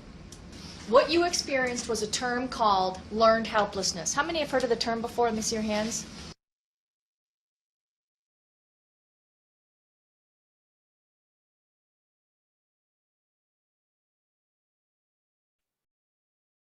Alors, pour ceux qui n'auraient pas eu le son, je peux vous renvoyer, si vous allez sur YouTube et que vous cherchez Impuissance apprise, vous verrez la vidéo. Et puis, de toute façon, elle sera il sera enregistré sur la vidéo de la conférence. Je vais y arriver. Donc, l'idée, en fait, c'est, voilà, à partir du moment où vous faites échouer quelqu'un sur le début, eh ben, à un moment donné, il va considérer qu'il ne pourra plus y arriver sur la suite. Donc, sur une séance, c'est pareil. Si vous mettez l'athlète tout de suite face à une difficulté trop importante et qui n'est pas en réussite, eh ben, après, vous allez ramer pour le ramener dans la séance. Donc, commencez par des choses simples et puis petit à petit, allez évidemment vers quelque chose de plus dur. Et vous allez aussi, dans cette logique-là, renforcer sa confiance. 3 actions également pour aider l'athlète à gérer son stress en compétition. La première chose, avoir un objectif pour chaque compétition. Alors, ça, c'est quelque chose de récurrent. C'est marrant, hein, quand j'en parle aussi avec des athlètes que je suis plus spécifiquement en préparation mentale, il y en a quelques-uns, on se rend compte que l'athlète, on a un sport de chiffres, mais qu'en fait, à chaque compétition, l'athlète, il s'attend à battre son record. Sauf que, si votre programmation elle a un peu de logique, l'athlète, il doit faire sa meilleure performance à la compétition la plus importante de l'année. Donc, c'est à ce moment-là qu'il doit battre son record si son record est déjà élevé, ou s'en approcher le plus possible. Après, chez les jeunes, c'est un petit peu différent, mais à partir du moment où l'athlète il a déjà un certain niveau de performance, on ne peut pas battre son record à chaque fois. Donc, avoir un objectif à chaque compétition, c'est prendre le temps avant la compétition de dire à l'athlète, c'est quoi l'objectif aujourd'hui? Et en plus, l'objectif, il n'est pas forcément chiffré. Ça peut être l'objectif, ça peut être remettre en place un aspect technique qu'on a travaillé à l'entraînement dans le cadre de la compétition. Puisque c'est aussi des choses qui… Voilà, on n'est pas dans la même configuration et souvent, on ne comprend pas pourquoi l'athlète il arrive à faire des choses à l'entraînement et il n'y arrive pas en compétition, et bien souvent parce que son objectif, il n'est pas forcément justement de remettre les choses en place. Donc si on prend le temps de questionner, on y revient, je reviens à quelques minutes en arrière dans la conférence, je pose des questions à l'athlète, c'est quoi l'objectif de la compétition? Okay, on se met d'accord sur l'objectif, aujourd'hui, c'est quoi? Et ça peut être justement, je vais faire 6 sauts en longueur, ça peut être dans mes 6 sauts en longueur, une action qu'on a travaillée en entraînement, je vais essayer de la mettre en place à chaque fois. Et à la limite, après, ce qui se passe en termes de performance, on peut tout à fait s'en détacher et analyser le résultat, et analyser la compétition sous l'angle de oui, on a mis les choses en place, et à un moment donné, se dire, quand je commence la saison au mois de mai, je ne vais pas forcément battre mon record, et j'y vais pas forcément pour ça. Je vais pour préparer la compétition la plus importante sur laquelle j'aurai besoin de mettre cet élément technique-là en place pour pouvoir battre mon record et pour pouvoir faire une bonne performance. Et ça, c'est quelque chose qu'on ne prend pas le temps de faire. Et du coup, moi, je m'en suis rendu compte aussi. J'ai eu des athlètes qui ont passé toute leur carrière à essayer de battre leur record à toutes les compètes et qui, 9 fois sur 10, repartaient frustrés parce qu'il arrive un moment où on ne peut plus forcément battre, encore une fois, on ne peut plus battre son record à tous les coups. Donc, l'aider à exprimer ses émotions et l'écouter, on en a déjà longuement parlé. Donc, voilà, donner des clés à l'athlète pour qu'il puisse simplement le questionner. Voilà, encore une fois, hein, qu'est-ce qui se passe? Qu'est-ce qu'il y a? Voilà, qu'est-ce qui ne va pas? Comment tu te sens? Comment tu te sens? Où ça va? C'est des questions auxquelles on doit attendre une réponse plus que ça va bien. Parce que le truc ça va, oui, ça va bien et toi, c'est ce qu'on appelle un rituel dans les échanges qu'on peut avoir avec quelqu'un. On ne s'attend pas à une autre réponse que ça va en général. Quand vous dites ça va à quelqu'un et qu'il commence à vous dire ça ne va pas, puis qu'il vous déballe tout un laïus auquel vous n'êtes pas forcément prêt et que vous n'êtes pas forcément prêt à écouter, vous vous retrouvez un petit peu bête. Donc, voilà, aller au-delà de ça va, oui, non, ok, comment tu te sens? Est-ce que aider l'athlète aussi à évaluer sa forme du jour, justement par rapport à l'objectif, dire ok, aujourd'hui, comment tu te sens physiquement? Je me sens pas trop bien parce que j'ai pas bien dormi, parce que ok, donc l'objectif aujourd'hui, ça va être quoi? On peut revenir à des choses plus simples que battre son record ou voilà, est-ce que tu te sens de réaménager l'objectif. On peut remettre un objectif de performance aussi, mais qui soit moindre et dire, OK, aujourd'hui, je sais que je ne peux pas battre mon record. Donc, je vais prendre les choses comme elles viennent. Je vais prendre la perf comme elle vient. Et je vais essayer de mettre des choses en place. Dernière chose essentielle aussi, préparer le timing d'avant compétition et pendant la compétition. Parce que l'inconnu, c'est un facteur d'anxiété et de stress. L'anxiété, c'est avant, le stress, c'est pendant, en termes de différenciation entre les deux. L'anxiété, c'est de nature anticipatrice, et je me pose plein de questions sur ce qui va arriver. Le stress, c'est quand je suis confronté à l'événement. Donc, le fait de préparer un timing avant la compétition, à quelle heure on part, à quelle heure on arrive, à quelle heure je prépare mes affaires avant de partir, okay, où est-ce qu'on loge si on a logé, qu'est-ce que je fais en attendant, voilà, des choses aussi factuelles que ça aide, voilà, à gérer le stress et comment je m'occupe l'esprit pour ne pas être toujours en boucle sur ma compète si je suis quelqu'un qui a tendance à être en boucle. Voilà, donc donner des informations à l'athlète sur OK, quand je pars. Donc ça, c'est les athlètes, moi, ceux que j'accompagne en préparation mentale, je leur dis souvent, allez pêcher les infos. Surtout quand vous partez, pour certains, quand ils partent sur 5, 6, 8 jours de compétition et qu'ils doivent attendre, ben voilà, je dois avoir des infos parce que sinon, je ne sais pas quoi faire. Et c'est source de stress et d'anxiété, mais c'est aussi source d'une déperdition d'énergie énorme. Parce qu'en fait, on va errer, on ne va pas trop savoir ce qui se passe, on va être stressé parce qu'à un moment donné, finalement, on va devoir aller à tel endroit. Donc voilà, plus je suis au clair sur ce qui se passe, plus je vais faire baisser mon stress. Une habitude à prendre pour aider l'athlète à réussir. Je suis très à la bourre, mais c'est pas grave, on va prendre un petit temps pour les questions quand même, ne vous inquiétez pas. Demandez à l'athlète ce que vous voulez voir et non pas ce qu'il ne doit pas faire. Donc, c'est essentiel quand vous donnez des consignes à l'athlète, arrêtez de lui dire ce qui fait de mal, dites-lui ce qui fait de bien, et ensuite, demandez-lui de modifier ce qui ne fait pas bien et demandez-lui ce que vous voulez qu'il fasse et pas ce qu'il ne doit pas faire. Pourquoi? Parce que notre cerveau, il ne sait pas utiliser la négation. Je vous donne un petit exemple. Si vous voulez faire un régime et que je vous propose une jolie part de gâteau au chocolat et que vous adorez le gâteau au chocolat, que je pose le gâteau à côté de vous, que je vous dis vous n'allez surtout pas manger le gâteau au chocolat, hein, attention parce que vous êtes au régime, il ne faut surtout pas y toucher, le gâteau au chocolat. Je peux même le ranger dans le frigo. Vous allez passer la soirée à savoir que le gâteau au chocolat est dans votre frigo. Donc, pourquoi? Parce qu'on n'est pas dans « je suis pas ». Je dois me concentrer sur qu'est-ce que je veux. Okay. Donc, si je vais faire un régime, je ne vais pas penser à ne pas manger le gâteau au chocolat, je vais plutôt penser à manger des trucs sains. Et donc, au niveau technique, je ne vais pas dire à l'athlète de ne pas faire ça parce qu'il va forcément le faire. Je vais lui demander sur qu'est-ce que je veux qu'il fasse, qu'est-ce que je veux voir. Et puis donc, comme je vous le disais tout à l'heure, si en plus, vous demandez à l'athlète d'abord ce qu'il essaye de faire, que vous pêchez une ou deux bonnes intentions dans ce qu'il fait, que vous insistez dessus, vous allez le mettre en position d'écoute, et derrière, vous amenez, OK, moi j'aimerais bien qu'en plus, il y ait ça qui se modifie et que tu fasses ça, cette action-là. Je vous laisse avec mon image de gâteau au chocolat. Alors, donc, et pour moi alors, parce que je vous dis tout à l'heure qu'il fallait vous occuper de vous aussi, même si je ne suis pas du tout dans mon timing, je vais vous proposer un petit temps anti-stress. En plus, il est 10 heures. Derrière, vous allez pouvoir aller vous coucher et vous endormir sereinement. Je vais vous proposer 3 minutes d'imagerie mentale. Donc, pour faire de l'imagerie mentale, vous allez vous installer confortablement comme vous êtes assis. Mettez les pieds par terre, décroisez les jambes si vous avez les jambes croisées. Installez-vous confortablement. Et puis, quand vous êtes installé confortablement, vous fermez les yeux tranquillement. Puis une fois que c'est bien détendu, vous pouvez prendre le temps de respirer un petit peu pour vous détendre.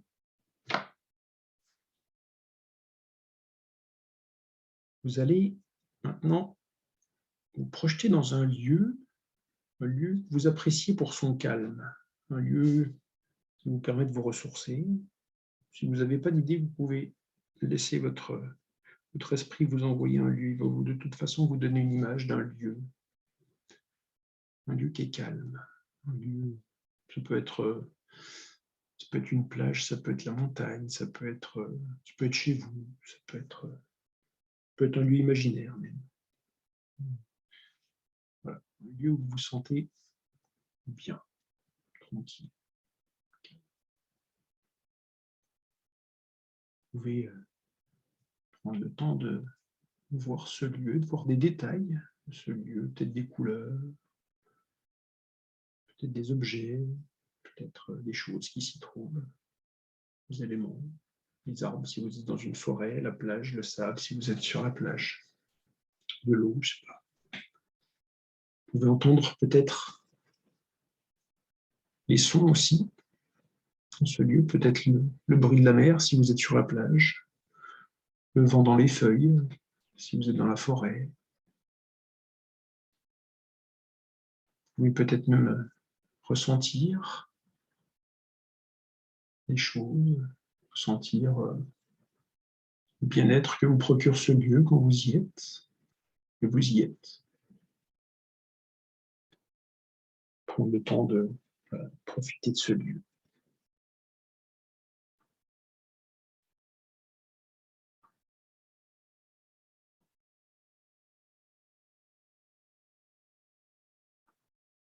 Prenez le temps de vous imprégner de ce lieu. Les plus affûtés d'entre vous au niveau sensoriel peuvent peut-être même sentir les odeurs qu'il y a dans ce lieu, les odeurs habituelles. L'odeur de la mer, peut-être si vous êtes sur la plage, l'odeur de la nature, si vous êtes dans la forêt.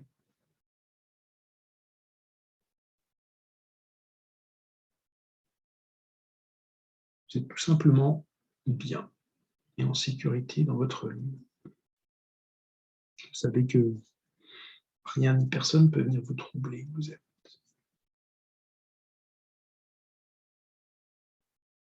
Et dans ce lieu, vous pouvez même régénérer, recharger vos batteries si vous en avez besoin.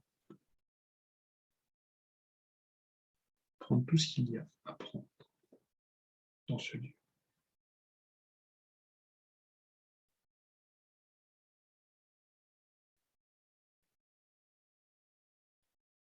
Profitez encore quelques instants de tous les effets bénéfiques de ce lieu.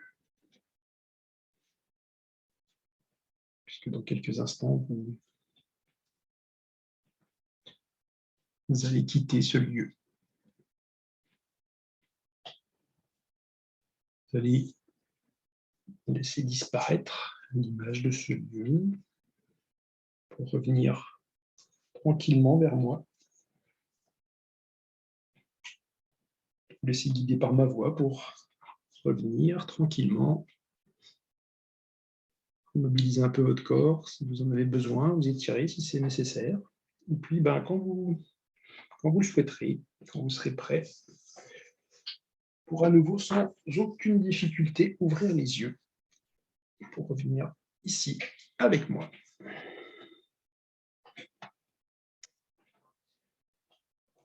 Voilà, petit exercice très simple pour se calmer, se détendre.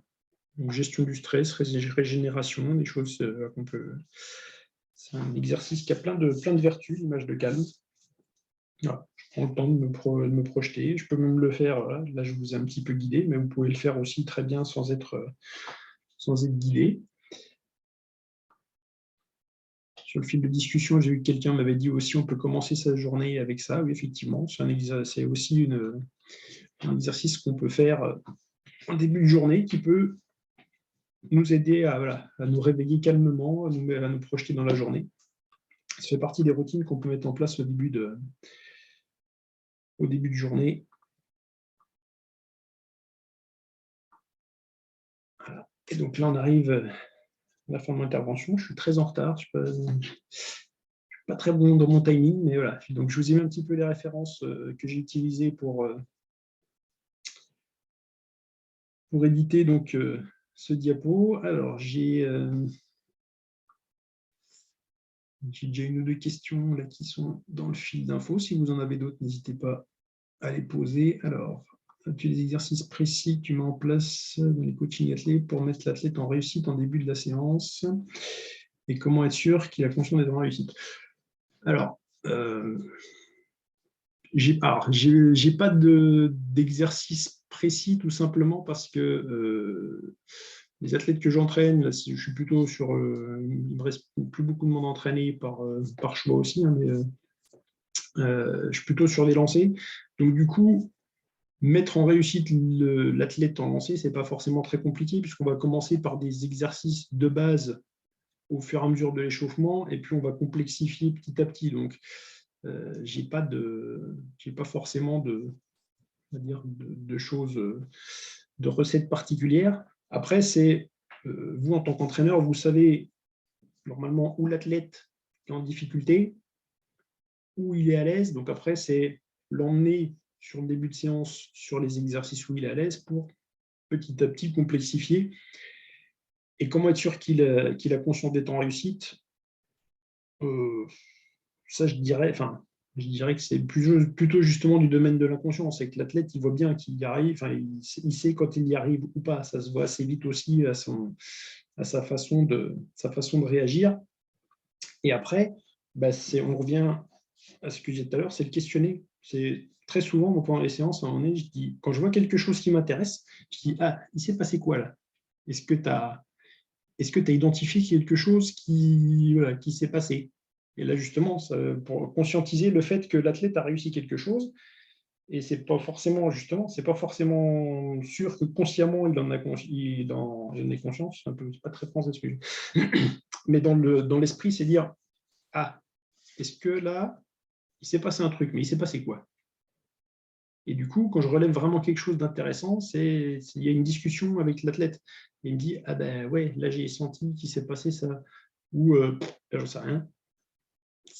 Ça permet aussi d'évaluer quel est aussi le système sensoriel. J'en ai pas parlé parce que je ne peux pas parler de tout, mais on a un système sensoriel qui est basé sur les 5 sens. Alors, il y en a un peu plus maintenant. Il y a le proprioceptif et le tactile qu'on mettait avant dans le kinesthésique en un seul bloc.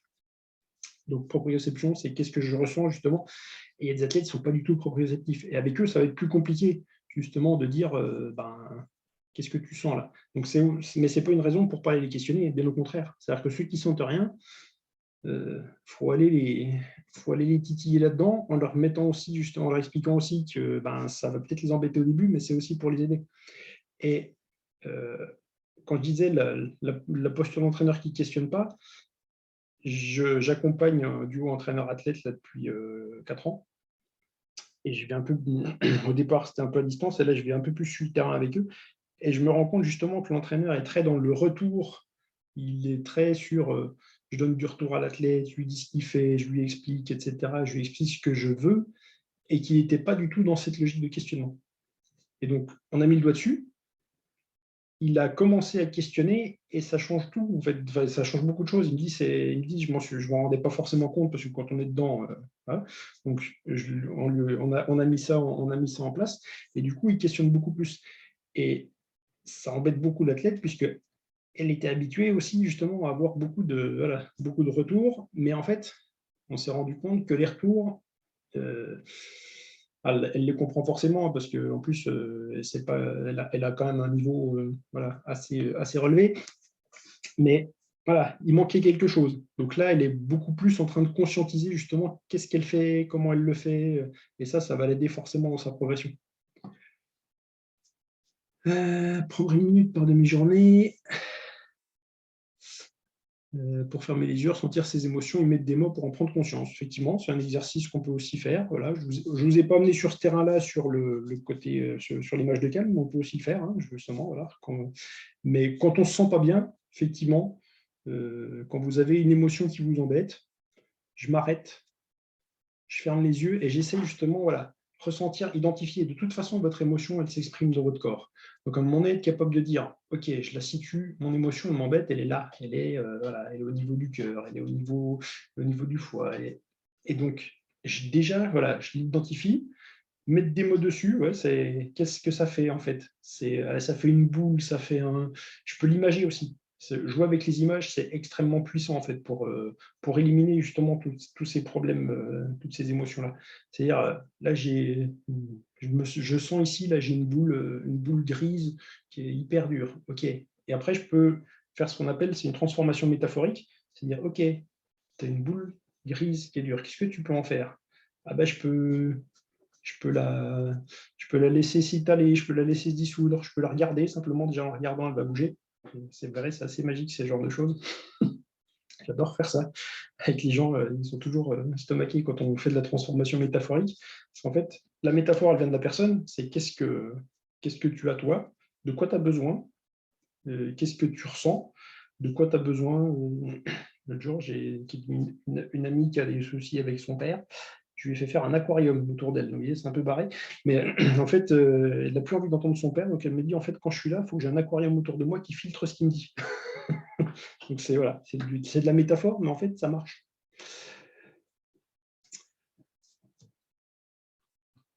Vous avez d'autres questions?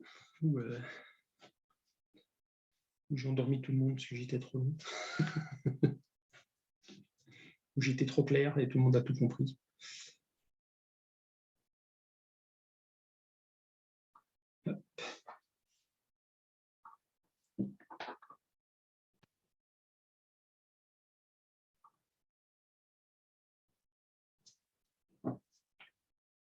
Pas d'autres questions? Merci Thibaut. ton commentaire. Bien, ben, s'il n'y a pas d'autres questions, est-ce que tu adaptes tes techniques selon l'âge de l'athlète? Alors, oui, enfin, alors moi je m'occupe plus forcément des jeunes. Par contre, j'ai eu l'occasion d'avoir des enfants. J'ai accompagné dans le cadre de mon stage, quand j'ai passé mon DU de prépa mentale, j'ai accompagné une jeune fille qui faisait de la danse classique qui avait 12 ans. Et c'est quasiment avec elle que j'ai été le plus vite. C'est-à-dire qu'en fait, à cet âge-là, elles n'ont encore pas trop de filtres. Et c'est super intéressant de travailler avec des jeunes, justement sur les émotions. Les émotions, la météo émotionnelle que je vous ai donnée avec des enfants, ça marche super bien.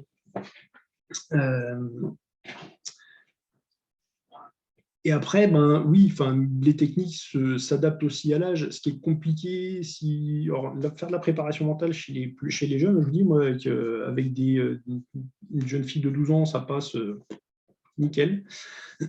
Après, c'est effectivement, quand j'ai travaillé avec elle, je ne suis pas rentré dans ce qu'on fait de manière beaucoup plus structurée avec un public plus grand, à savoir tout un questionnement, des tests, etc. J'ai plus été sur de la discussion avec elle, sur qu'est-ce qui lui posait problème dans sa pratique, de quoi elle avait besoin, etc. Et puis, pas utiliser des termes trop techniques. Mais après, sur l'aspect des techniques que j'ai pu utiliser, l'imagerie mentale, ça marche super bien chez les jeunes, et ça marche encore mieux que chez les grands, parce qu'ils ont une imagination débordante. Tout ce qui est, il y a une question sur la méditation. La méditation, ça peut marcher chez les jeunes, ça peut aussi ne pas fonctionner, mais il faut essayer. Il y a des jeunes qui adorent ça, puis il y a des jeunes qui n'aiment pas ça du tout. Il y a des techniques, il y a des méthodes de méditation spécifiquement pour les enfants. Il y a Calme et tranquille comme une grenouille, c'est une des plus connues. C'est en gros, voilà, c'est une histoire qu'on raconte à l'enfant pour lui expliquer que la grenouille, elle peut être très agitée ou très calme, comme un enfant, et qu'à un moment donné, voilà, on va l'amener à apprendre à être comme une grenouille, c'est-à-dire qu'il peut être très agité, et il peut aussi être très calme. Donc ça, c'est des méthodes qui marchent très bien. Et puis après, c'est en fonction aussi de comment on perçoit le jeune. Et puis, honnêtement, à partir de 13-14 ans, les jeunes, ils sont câblés pour travailler sur ce que je vous ai présenté, hein.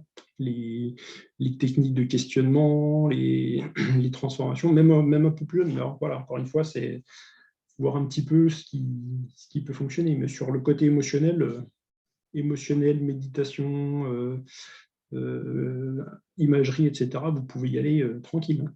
Avec les jeunes, il ne faut pas hésiter. Un avis sur la méditation juste avant une compétition pour récupérer le stress. Alors, oui, on peut en faire, mais faites pas comme la blague qui circule dans notre milieu d'un mec qui a fait faire une demi-heure de méditation à une équipe de, je sais plus quoi, de foot ou de rugby avant un match, où ils sont rentrés sur le terrain, ils étaient tous à l'ouest. La méditation, ça se travaille en amont. C'est-à-dire qu'à un moment donné, si on utilise la méditation comme réduction du stress dans la compétition, c'est qu'on sait s'en servir avant. Et le fait de prendre 3 minutes pour méditer avant la compétition, ça peut permettre de réduire le stress, mais c'est parce qu'on est capable de faire une demi-heure, 40 minutes de méditation de manière très régulière. À court terme, si vous faites de la méditation une fois avant le match, ça ne va pas très bien marcher, quoi. C'est comme disait Kennedy, il faut s'occuper du toit, il faut s'occuper de sa toiture pendant que le soleil brille, hein. Sinon, si vous attendez qu'il pleuve pour réparer votre toit, vous allez être un petit peu embêté. Donc là, c'est le même principe. Méthode du focus. Alors, je ne sais pas ce que tu entends précisément par méthode du focus. Si c'est sur les logiques attentionnelles, sur quoi je porte mon attention. Moi, j'utilise un truc très simple en gestion de compétition. Je le fais de temps en temps avec les athlètes, il y a une compétition qui arrive, je prends un tableau, je fais 2 colonnes. Qu'est-ce que je peux gérer, qu'est-ce que je ne gère pas, qu'est-ce qui dépend de moi, qu'est-ce qui ne dépend pas de moi. Ce qui ne dépend pas de moi, c'est mes adversaires, parce que ils sont là. Ce qui ne dépend pas de moi, c'est la qualité des installations, c'est la météo, voilà. Donc ça, c'est toutes des choses sur lesquelles je n'ai pas de prise. Donc, hop, je mets ça de côté, je le sais, mais on est, je dirais, et sur quoi j'ai de la prise. Donc, sur quoi, justement, je vais focaliser mon attention. Eh ben, je maîtrise mon échauffement, je maîtrise ma technique, je maîtrise. Donc, il y a tout un tas de choses que je peux maîtriser dans ma compétition et je vais me focaliser là-dessus. Et ça va permettre justement de réduire le stress parce que je vais évacuer tout ce qui est extérieur à moi et sur lequel je n'ai pas de contrôle. Donc, j'ai noté que je n'avais pas de contrôle, je dois l'accepter, parce que de toute façon, j'y peux rien. Donc, à un moment, voilà. Et je vais recentrer mon attention sur ma maîtrise. Quand les athlètes sont nos propres enfants, quels sont les pièges à éviter? Le premier piège à éviter, c'est ce qu'on appelle le syndrome de réussite par procuration. C'est projeter sur nos enfants ce qu'on n'a pas été capable de faire nous. Ça, c'est la première chose qu'on essaye de détecter en tant que professionnel de la préparation mentale. Si l'athlète est entraîné par un parent, c'est une des premières questions qu'on se pose, c'est est-ce que ce n'est pas le parent qui pousse pour que l'athlète, le sportif, fasse ce sport-là? Alors, sur l'inconscient, ça joue forcément parce qu'il y a des fratries. Hein. En athlée, on a de génération en génération, et on a des familles qui sont dans l'athlé. Dans d'autres sports, c'est pareil. Donc, il y a forcément un impact, on va dire, inconscient. Mais tant que ça, on doit s'assurer que le projet, c'est celui de l'enfant, ce n'est pas le projet du parent. Donc ça, c'est des choses sur lesquelles on a un œil particulier. Et le premier piège, il est là. Et puis, le deuxième piège, c'est si notre enfant, on s'occupe d'un groupe où il y a notre enfant dedans, c'est de jouer sur le traitement, tout le monde pareil. On ne doit pas faire de distinguo entre notre enfant et les autres, que ce soit dans un sens ou dans un autre, hein, parce qu'on peut être beaucoup plus exigeant avec ses enfants ou beaucoup plus laxiste. Donc voilà, arriver à faire en sorte que tout le monde soit sur un même pied. Alors, difficultés, chaque groupe, sa diversité. Chez les poussins, ouais, alors, sur quelques disciplines ce soit, c'est pas toujours facile de focaliser un jeune sur le positif de son geste. Alors, chez les poussins, on est encore dans une logique de mix, enfin de mixité et de mouvement, d'apprentissage du mouvement. Donc, c'est vrai que c'est pas forcément facile de les faire sortir de la comparaison permanente. Après, ce qu'il faut essayer de leur expliquer, parce que les enfants sont très intelligents, ils sont capables de comprendre plein de choses, c'est qu'à cet âge-là, ils n'ont pas tous le même âge biologique. Donc, voilà. Moi, je leur ferai un petit laïus quand même sur l'âge biologique en leur disant que c'est pas parce que tu es plus grand que lui que dans 2 ans, il ne sera pas plus grand que toi. Enfin, voilà, faut aussi, donc, on n'est pas dans la logique de classement. Être aussi sur, ramener sur la progression. C'est ça, j'arrivais pas à le faire la dernière fois, là, j'y arrive. Voilà, j'évolue. En plus, les enfants, ça évolue vite. Hein. Je me rappelle, j'avais été voir une séance de baby-athlé, hein, donc à 5 ans, il y avait un petit de 5 ans. Au début, il n'arrivait pas à tenir en équilibre sur c'est des demi-sphères avec des poignées pour faire de l'équilibre. Au début, il ne tenait pas debout dessus, et à la fin, il faisait le tour de la salle, il faisait 3 fois le tour de la salle en courant. Donc, il y a une capacité d'évolution chez les enfants qui est énorme. Donc, les mettre aussi en avant, voilà, le fait que ils progressent. Et puis sortir un petit peu du côté gestuel chez les pios et plus notifier les progrès. Quelques soucis avec le son. Désolé, j'y peux pas forcément grand-chose. Quels outils utilises-tu pour permettre à l'apprenant de visualiser, avoir retour kinesthésique de sa pratique? Alors, le retour kinesthésique, c'est la question principale, c'est qu'est-ce que tu sens, qu'est-ce que tu as senti.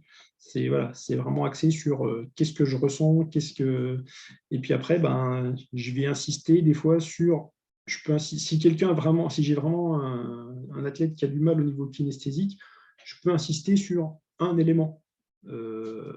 Ça peut être, par exemple, là, je veux que tu arrives à sentir que le pied gauche, il est appuyé fort par terre, il est à plat par terre, par exemple.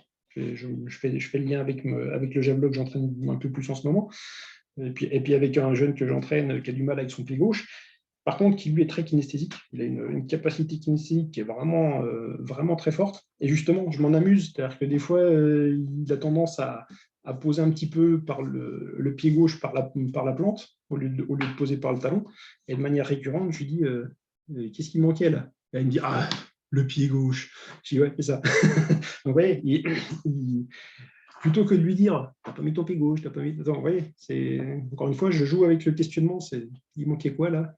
Ouais, il manquait le pied gauche. Je le sais en plus. Bah oui, tu le sais. Donc, ok, recentre-toi. Vas-y, pose ton pied gauche. Faut s'amuser de ça. Et puis voilà, le kinesthésique, c'est vraiment qu'est-ce que tu sens, qu'est-ce que tu as senti. Et encore une fois, c'est voilà, une chose à la fois. Demandez pas 50 choses à la fois sur la sensation. Y a pas... Après, vous en avez qui ont des très hauts niveaux de kinesthésie, qui vont pouvoir vous dire il s'est passé ça là, ça là, ça là, ça là, mais ça reste des gens qui sont en dehors des... alors après, les gens en dehors des normes au niveau kinesthésique, j'en ai connu quand j'étais étudiant encore. Je vous raconte ma vie, mais c'est pas grave, je sais bien faire. Il s'appelle Olivier Goulard, pour ne pas le citer. Il a fait 7300 points au décathlon, je crois. Il a commencé le décathlon, il devait avoir 20 ou 22 ans, quelque chose comme ça, 21 ans. Et c'est un mec qui était doué dans tous les sports. Il arrivait à la fac, il n'avait jamais fait d'athlète de sa vie, il attaquait le décathlon. Je crois qu'en 2 ou 3 ans, il a fait plus de 7000 points au décathlon. À la fac, il avait pris tennis, il n'avait jamais joué au tennis de sa vie. En évaluation, il a mis une volée à un mec qui était classé. Voilà, donc c'était un mec qui avait une capacité d'adaptation et d'apprentissage moteur qui était phénoménale. Et tout ce qui touchait au niveau sportif, il était facile parce qu'il avait une capacité à apprendre la motricité spécifique des disciplines qui était vraiment énorme. Et puis après, à l'opposé, j'ai eu aussi le zéro kinesthésique et j'ai passé 3 ans à lui demander d'orienter sa pointe de pied droit dans le déplacement de sa course d'élan, au javelot aussi. Et ça, faut être bien accroché parce que c'est un petit peu difficile de continuer à dire toujours la même chose et que ça ne soit pas fait. C'est vrai que ça peut être épuisant. Donc là aussi, dans l'approche, c'est essayer de rester toujours bienveillant et puis voilà, bien comprendre aussi que oui, on n'a pas tous les mêmes capacités et alors peut-être que maintenant je passerai par d'autres façons de faire. À l'époque, je n'avais pas encore toutes les clés peut-être pour l'amener à d'autres choses, mais c'est vrai que voilà, au bout d'un moment, c'est difficile. Voilà, je vois qu'il y a quelques personnes qui sont parties, normal, j'avais de toute façon que vous pouvez partir quand vous vouliez. Est-ce qu'il y a encore une dernière question, s'il y a encore quelqu'un qui a une question? Sinon, s'il n'y a pas d'autres questions, je vais vous remercier de m'avoir écouté. Je vous informerai donc de la prochaine conférence quand elle sera placée. Je dois voir avec mon prochain intervenant. Merci à vous de m'avoir suivi. Et puis, j'espère qu'il y aura toujours du monde à ces conférences-là. L'intérêt, c'est de pouvoir avoir une action de formation un petit peu plus continue pour vous. Donc, je vous souhaite une bonne fin de soirée. Et puis, je vous remercie de m'avoir suivi, de m'avoir écouté.